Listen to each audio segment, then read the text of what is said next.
Hi, this is Kelsey, your Navigating Neopoet workshop leader. Your third task in the workshop is to submit a new poem.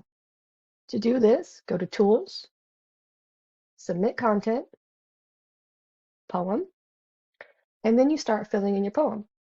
It makes things easier if you use a word processor like Google Drive or Microsoft Word to save your poem first, and then paste it into the poem body. Add your title, add your editing stage, your style, select a review request in terms of intensity and direction. These help your fellow neopoets give you better feedback and more clear feedback that's geared toward what you're looking for. Fill in the last few words for some context for your reader.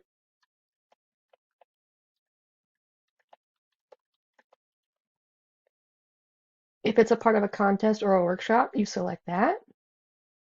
You indicate the content level, and you can also opt in or out of letting Neopoet social media share your poem, and Neopoet AI give you computer-generated feedback.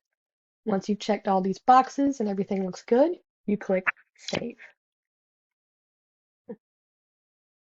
And when you click Save, your poem will appear and you'll get a green box that says your poem has been created. And others will be able to read and respond to it. Thank you.